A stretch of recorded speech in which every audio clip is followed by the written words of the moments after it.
Aquí tenemos una idea que se fue filtrando poco a poco como información, pero la palabra la tomó el responsable de las Fuerzas Armadas en México, mientras que el presidente como que volteó para otro lado. Pero vimos al jefe de las Fuerzas Armadas, claro que definitivamente el principal comandante es el presidente de la República. Pero ocurrió algo curioso que me llamó poderosamente la atención. Y aquí está la explicación. Por el aumento de las agresiones a elementos de las Fuerzas Armadas que participan en tareas de seguridad pública, el presidente dio su aval para que los militares usen legítimamente la fuerza y respondan proporcionalmente solo en casos que su integridad física corra peligro. Este cambio en la visión del presidente deriva de la petición de los jefes del Ejército y de la Marina ante los constantes agresiones de ciudadanos, el pueblo bueno, que protegen a grupos del crimen organizado en diferentes estados del país.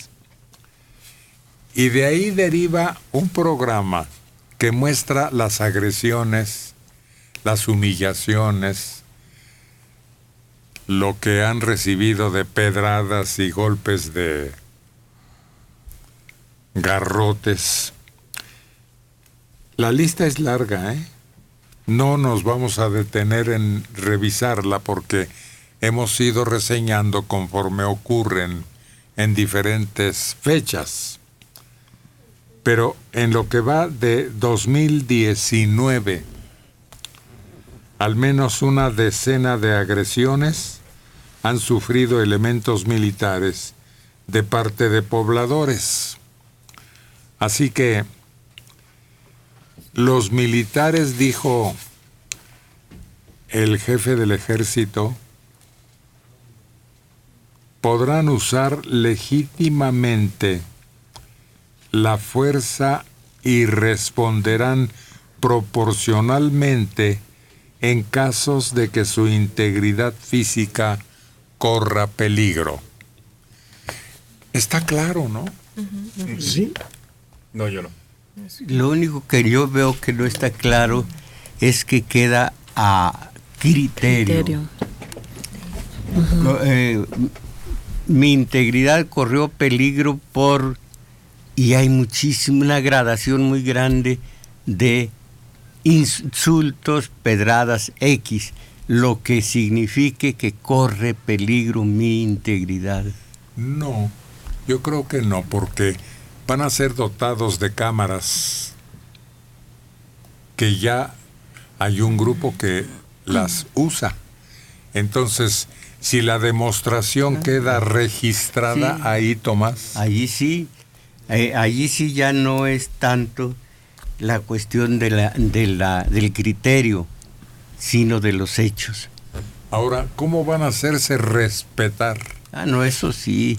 Esto sí, el ejército tiene que volver a ser lo que era. El ejército, por el honor de la patria, inaccesible al deshonor. El ejército, más que el presidente, digo yo, y a un lado de las creencias religiosas, el ejército es el garante y es de todo, de la Constitución, y es el que debe ser impoluto. El del ejército no debe ser mancillado en ningún sentido. Tiene mano, sí, para decirlo en una sola, sí, eso es cierto, frase. No, a mí tampoco me queda claro en qué momento, porque si les dan una pedrada pues no está en riesgo su integridad física. Pero ¿no? sí lo pueden matar, una pedrada. ¿Y si han dañado a gente por pedradas? ¿Han ido a dar al hospital? Y luego responderán de manera proporcional. Quiere decir que si los atacan con pedradas, que ustedes dicen que no hacen, que sí pueden matar, ¿ellos también van a regresar con pedradas? No. ¿Cuál esa es la sería- proporcionalidad? No, porque esa sería una figura pues casi ridícula, Maneli. Es que ahí estamos. Yo creo que habría que partir del principio del respeto. No es la integridad física, sino el respeto a la imagen del ejército. Al ejército ni siquiera se les mienta la mamá. Antes no lo permitían. Ni eso.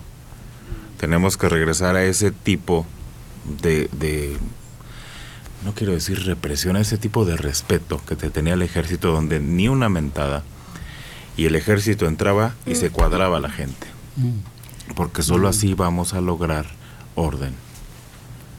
Sí, esa es la idea y esa es la imagen. Entró el ejército, fue el ejército, y el ejército ya está aparte. Con el ejército, poco y bueno. Esto debemos volver al ejército que teníamos, y cuánto se decía de que era el orgullo de México, y cómo se dice ahora que 6, 8, 10 elementos del ejército fueron cooptados y fueron... No, eso no puede ser. Además no podemos calcular proporcionalmente, porque el ejército, cuando se le llama en situaciones de emergencia, el plan DN3 y otros, aparte de ese, no empiezan llevando un vasito de agua, una botellita de agua. No, entra con todos los elementos disponibles a resolver una situación de emergencia. Además, cuando el ejército por primera vez fue utilizado en Iztapalapa hace sexenios, se dijo, y sigue siendo cierto, una cosa es el policía preventivo, ahí está que previene, y otra el ejército, que es ejecutivo, no es para prevenir. Entonces, con que el ejército se dé a valer en dos o tres acciones de esa naturaleza, yo creo que vuelve a ser el ejército que nosotros estimamos y que en el que confiamos. Bueno, sí, hubo evidentemente abusos en aquella época, matanzas que todos conocen, pero en general el ejército que crea Joaquín Amaro y que pues, se vuelve el ejército federal mexicano, pues es el que impone el orden con su sola presencia, ¿no? Y con eso debe bastar, porque si se rompe ese respeto, se abre la ocasión a que ocurra una matazón. Además, hemos estado reseñando aquí un cambio que está sucediendo en Guatemala, que es muy claro. Estado de sitio en ciertas regiones, las convenientes según la situación que están viviendo, pero ahí ya no actúan policías, ya no hay una investigación civil, ya es el ejército el que impone la seguridad. Va a volver alguna vez. El ejército no puede degradarse, no puede, aquí en México. El ejército va a volver a ser el que era, y vamos a seguir confiando en el ejército, no en las matanzas del ejército, sino en el puro, la presencia del ejército. La diferencia está muy clara entre represión y guardar el orden. Exacto. Sí. Es que yo lo que me pregunto es si vamos a aceptar los protocolos que ellos, por el tipo de equipo que forman, utilizan. O sea, si no vamos a empezar a juzgar y a llamar a derechos humanos y a decir, abusaron de su poder porque nada más les aventaron la pedradita y ellos sacaron el arma y dispararon. Eso ya lo veremos sobre la marcha. pero la advertencia ya está en el aire. Y cuando ya tienen ese respeto, ya nadie se atreve a decir, a convocar a los derechos humanos. Es el ejército.